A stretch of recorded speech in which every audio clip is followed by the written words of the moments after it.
Hello, everybody, and welcome to our new episode of Female Gentle Leaders podcast with me, your host, Poli, and with Ray Jen, who is an amazing woman, an amazing CEO of her Women Thrive and Woman in Business company. And she empowers women to be visible, unapologetic, and speak their truth. And for me, it was a big thing meeting Ray. We are now in the launch week of our book. You'll be able to read it really, really soon. And today, we would love to talk about her being a CEO, her being a mom, her allowing herself to grow as much as her soul wants. I would say it like that.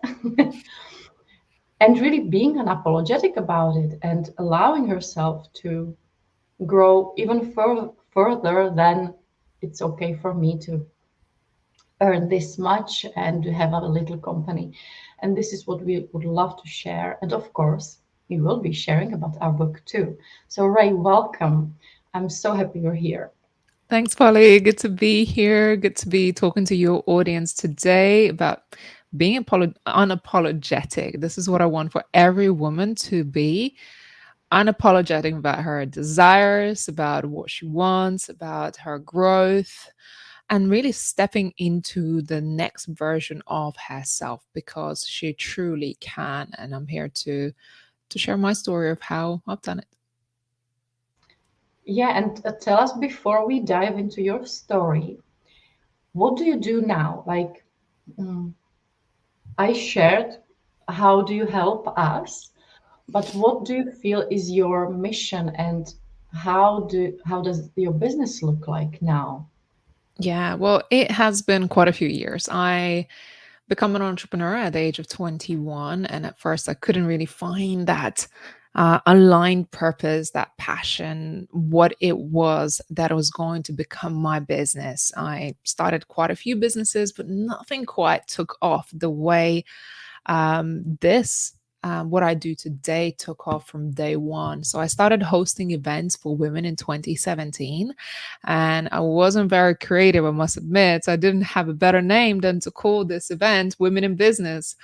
And so it felt like this name actually was the attraction for like minded female entrepreneurs to come together and be in the room of this very first event. And since this first event, more and more women would come to me and say, when is the next event? When are we doing this again? And what I realized that as entrepreneurs, business owners, a lot of times we feel very alone and like we don't have community. We don't have people to reach out to. It feels like a lonely road. So I've created Women in Business Community in 2017, which became events and a membership platform for female entrepreneurs. And then we wanted to do a global expansion for women in business events. And in 2020, we had 7 events booked for different parts of the world: Atlanta, California, Canada, Europe, Ibiza, and just other places. And we all know what happened in 2020, pandemic hit, and we really had to rethink our whole strategy. So I founded Women Thrive in 2020, which was a pivot from a live event to virtual events. And to be honest, I didn't know how big any of this would become. I didn't know how big Women in Business would become, or it just started with one idea, one initiative, one crazy thought that I was like, you know what? I'm just going to do that. I don't know how, but I'm just going to do it. And again, same pattern happened with Women Thrive. We hosted a very successful summit in 2020. We had 2,000 attendees, 30 speakers, and it was amazing, amazing event. And then from there on, we continue. And I say we because it's community. I don't feel like it's just me. It's certainly so much more than just me. So that's why I always say we when I refer to my company. And I think because I always step into like we, it's bigger. I have a team now, and it's amazing what we do. So what we do is we have Women Thrive Summit, or we have a podcast, we have Women Thrive magazine. And of course, this is going to be our second edition of Women Thrive, Inspiring True Stories of Women Overcoming Adversity book, which you're probably in as part of, which I'm very, very proud. So that is what I do. But the core of it, I build platforms and stages now for women to shine and share their message. And you are building amazing stages, and that's really fun. As you said, always we. I don't feel as you're talking like a royal we, but really I feel the community around you. I am in it, and we create magic, right? As I remember when we were talking about the event that is coming soon in Spain, in Valencia, that you can join as well. It was it came from the idea we just want to hug each other because we are in such a big moment of our lives when we co-created a book. Yeah. And from that little sparkle, you created an amazing event. And I could just watch and be amazed and be so happy to be a part of it. What do you feel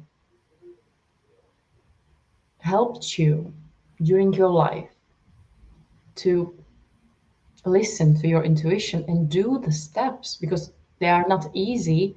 They are always sometimes big, right? Sometimes small in the first steps, but they are courageous, amazing. Mm. I think that's what it is, not being afraid. Not being afraid to fail, just not being afraid. You have to take action. If you want something to happen, you got to take action. And I was reflecting on this actually yesterday. What in the world made you create all of this? All these women, right? We got this retreat happening next week and or in 2 weeks. We have this launch event in Valencia. And I could have said to myself, I'm so afraid. I'm too afraid to do this. What if it doesn't work? I don't have any following here in Valencia. I really don't. I don't have an audience here. But I'm doing it. And I'm not questioning it because the women who wanted to make this or to see this happen said to me, "Can we come together to hug each other in person?" And with everything I have ever done, it started with a seed of an idea. Somewhere when you think back, how did I even get here? There was a seed of an idea, a spark of inspiration, a beginning, a moment of birth, like, with birth of a child, right? There was a moment. And that's it. You just take that moment and you got to take action. Because if you're overthinking, that moment is gone and that seed has gone away. So don't doubt whatever drops into your heart, into your mind, and creates a vision for you, because everything starts with a vision, but then it's up to you to execute it. And sometimes you have to take a really brave leap of faith and just say, I'm just going to follow it and take one step at a time, and somehow everything will come together. And here we are, a few weeks before our event, and I see people who wanting to fly in from UK. I know women who already booked their tickets and flights from United States to Spain. I have people here in Spain who are feeling excited about this event, and women come together. I'm like, wow, we created a whole sea of excitement around this one event, which was just a seed of an idea to have a hug in person. And you know what?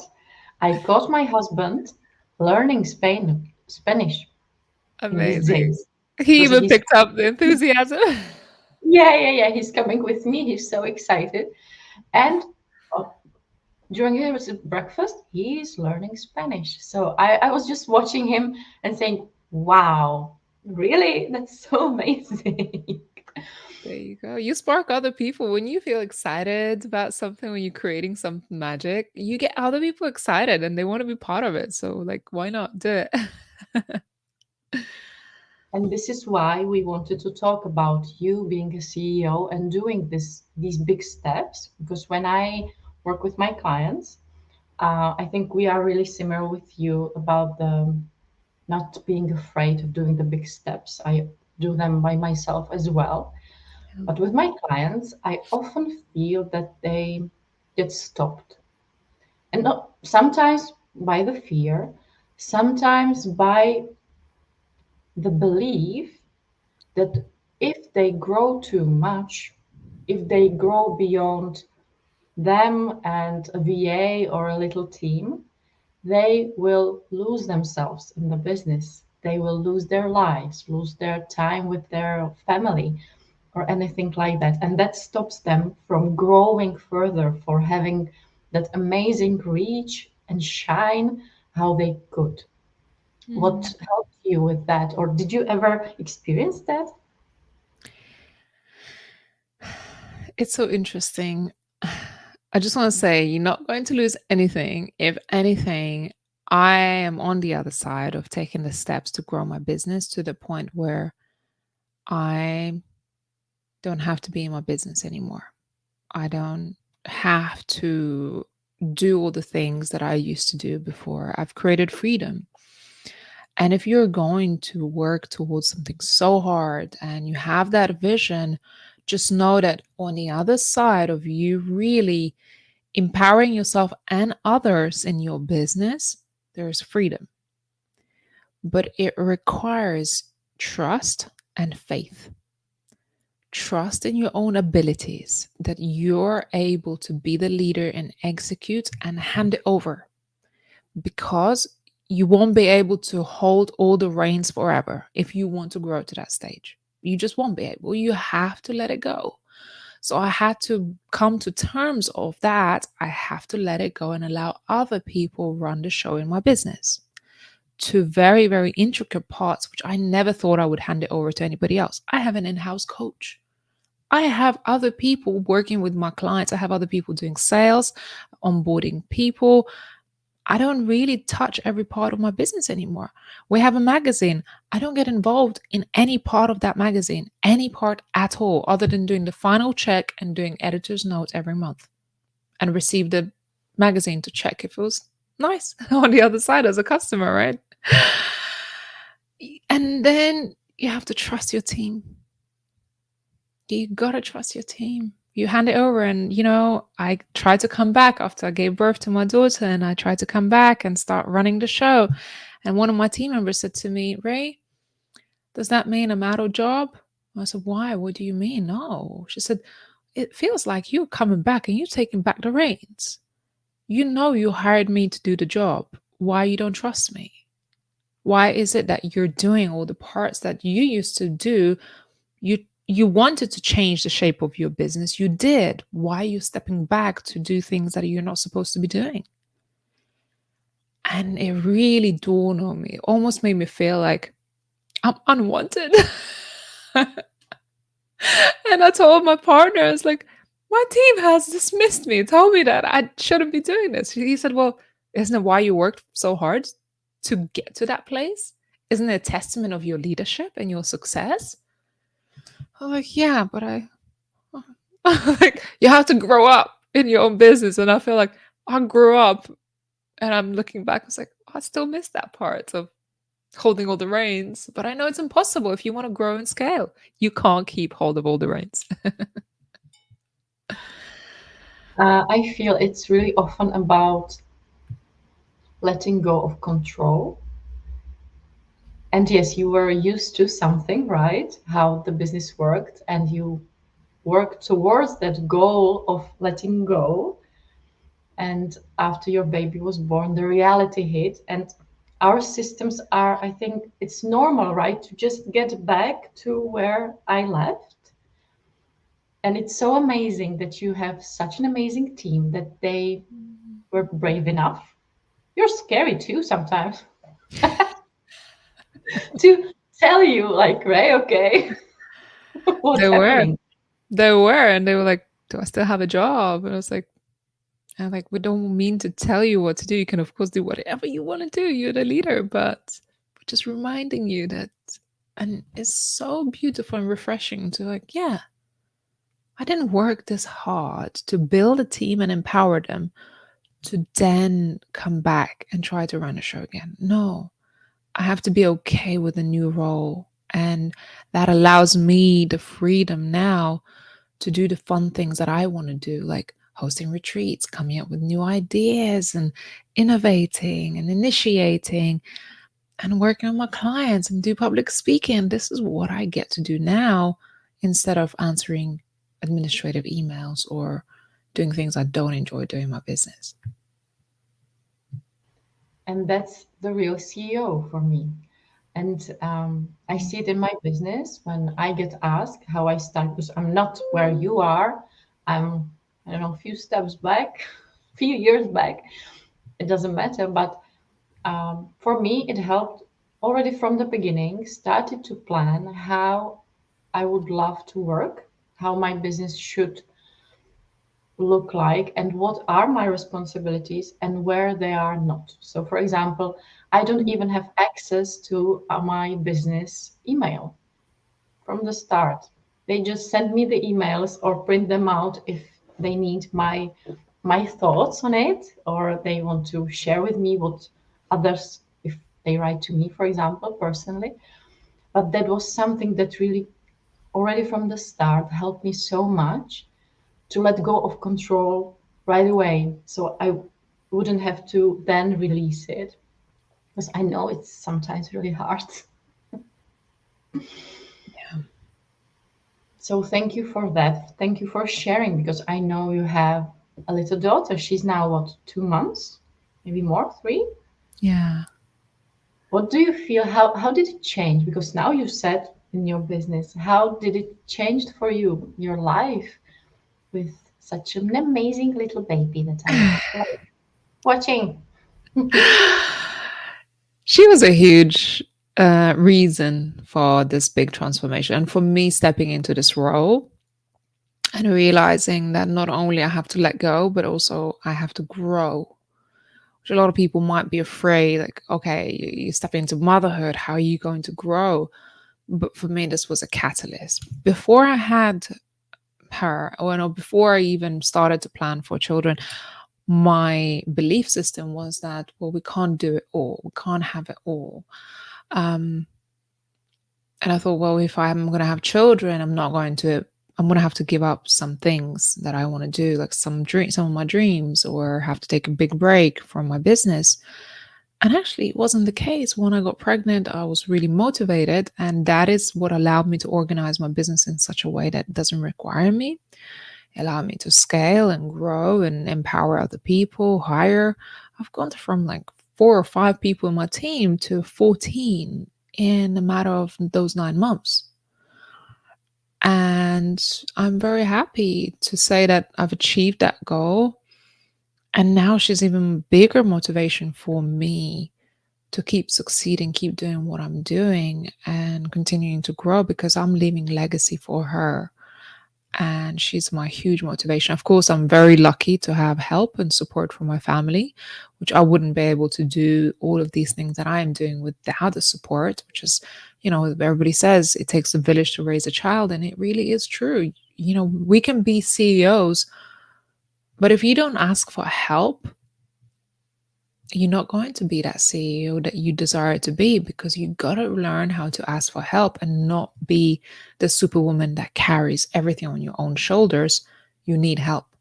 And I can raise my hands and say, without the help, not only in my business, but in my personal life, I wouldn't be able to do what I want to do. And that's a huge relief. Even this podcast today, we spoke before I came on, I was freaking out and I was giving you a call. It's like, I may not have anyone looking after my baby, and I figured it out. So we might not even have had this podcast right now if I didn't have the help to look after my daughter. And we have it connected often that asking for help is a failure, right? I'm failing if I'm asking for help. And it's quite the opposite. It's the strongest thing in us. It's the strongest thing we can do for us and for our families, to ask for help. Did you ever struggle with it, or what did maybe help you? That don't know how you know this. My team used to say to me, Ray, can you just ask us for help? Tell us what you need. I was pretty bad. I would do everything myself. I'd come up with the idea, try to build it all myself, and my team look at me like, we're here. You're hiring us for that. You know, you can ask us for help. And yes, I did struggle with that. I think I now have a certain key team members in place, which allows me to do what I do, which is come up with ideas and initiate. And then my team takes those big ideas and break it down to tasks and delegate. And they are the ones asking team members to do certain tasks. So I don't have to micromanage anyone. I can lead. So that's why I have two key management people, operations manager, and someone who I'm consistently working with in my business to offload what I know that needs doing in my business. And then they go and delegate because I'm not very good at delegating and then following through and managing, because a manager and a leader are two different things. I'm a great leader. I don't want to be the manager in my business. So therefore, I have two people who are managers within the business and they delegate everything. And I don't have to do the asking all the time. Yeah, and I think that the micromanaging is exactly where we get lost or even feel that the pressure of our business, and that often stops us. And I have it as you. I have my one right hand. She knows everything in my business. And then from me, it's just, we are doing this. Will be the price. These are the dates. Please go. And she will deliver it. She will talk to the web designer. She will connect all the dots. And then they would just ask me of some details that they might need or stuff like that. And exactly as you say, it's completely different. And for me, the moment, and I will ask you about your moment when it happened. For me, the moment was after one big launch when I Mm. felt depressed and frustrated. So I examined what made me feel like that. And I saw that I micromanaged everything, that I had to micromanage. I need to check all the pages, write to everybody, is it done? When it's going to be done, right? Everything. And then selling and delivering. I felt so alone in my business, even if I had, right, a team of 5 people around me. And from that moment, I decided, okay, who's going to be my right hand out of you 5? And exactly, there was one person who said, of course, I I am great at that. And we just changed a little change in our dynamic. And that helped so much. What Mm. was it there like that? I can just relate to that, what you're saying, because I feel like those little things that are the big things, because they are the details that connect the vision, are so draining. They're just draining. They takes your energy and your focus, and doing many little things, trying to manage everything just takes your focus away from the thing that you should be focusing on, which is showing up, leading, speaking, launching, doing your lives, being visible, things that nobody else can do in your business. And certainly, I feel like, I don't know, for me, it was just a process. I don't feel like it was just one thing, but it was just learning process and growing into that part. And it's so empowering, isn't it? Like for you, I'm sure it would have been so, so empowering to just say, hey, you know what? That's not how I want to run my business. It was such a relief. I could breathe. And then, Mm. of course, our sales went up. I had even really better ideas. I don't know, really everything changed when I relaxed in my business, when I didn't feel I have to think about 50 things at once, about what is doing what, how they do connect, and if they talk to each other, or if I need to connect them. It was really crazy. So, yeah, a big, big relief. And I feel that relief from you too, right? As you can Mm. enjoy and yeah, now we are creating our book. It's going to be in sales in a few days, and I'm excited about that. Could you share more with our audience about our book? Oh, first of all, I'm really, really proud of all the people who have contributed an art their chapter into this book. We have 8 authors featured in the Women Thrive book. And these are amazing, inspirational, true stories of women who have faced adversities, have overcome their adversities and challenges in their lives, and really come out on the other side. And they are here to tell their story and share their testimony of what's possible for us as women. And, your story, particularly Poli, is about you can have it all. You can have it all. And yes, there's going to be challenges. It's not going to be easy. You're going to face some trials and tribulations along the way.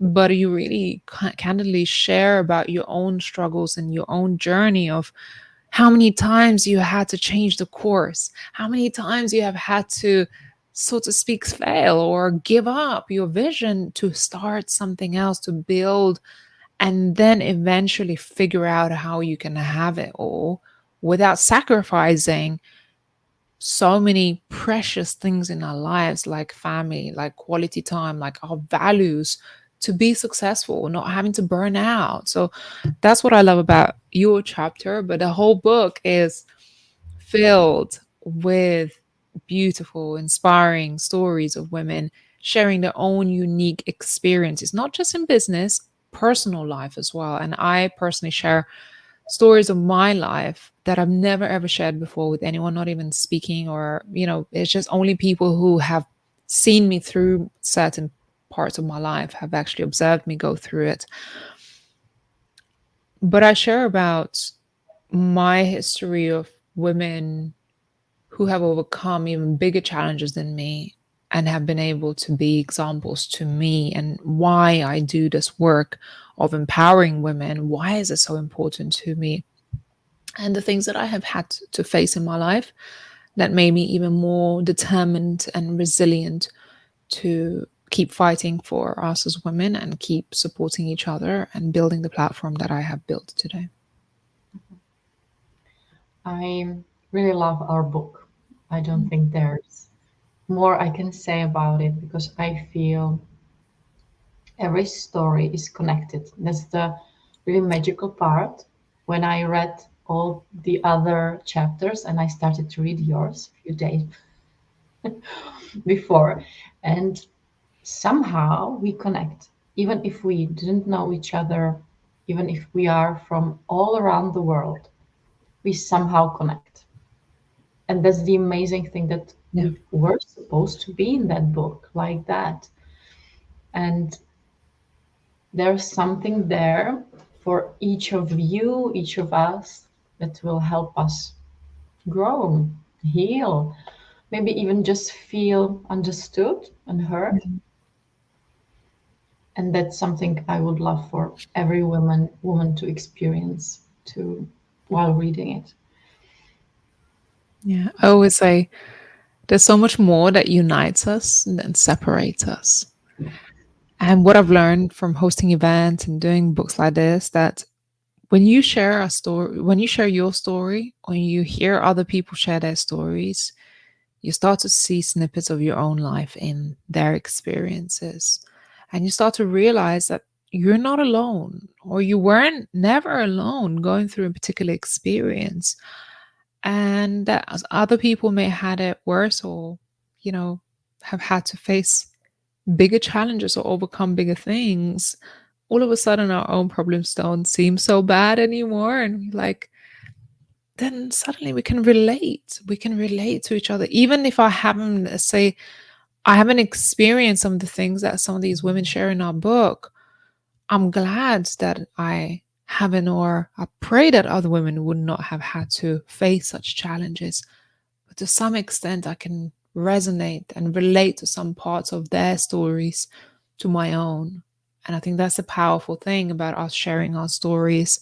And I encourage anyone to listening to this, own your story, share it, because the world needs to hear it And you will be surprised when some people say, I don't have a story. Like, never had anything extraordinary happen in my life. Well, the truth is, you have a story. You may not just be aware of it, and you may not be aware how inspirational it is because it's normal to you, because that's your reality, that's your normality. But for other people, it's not. So you all have a story. And I definitely want to say that it would be inspiring if you were to share it with the world.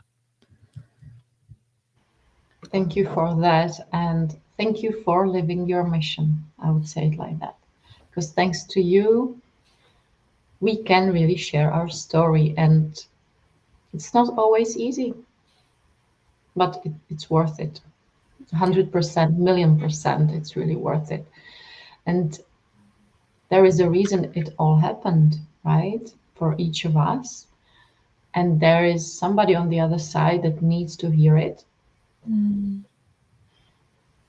So thank you for that, Ray. And we are heading towards the end of our podcast and interview. Is there something you would like to share?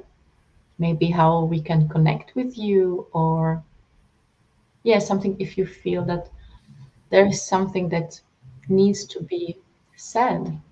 Mm.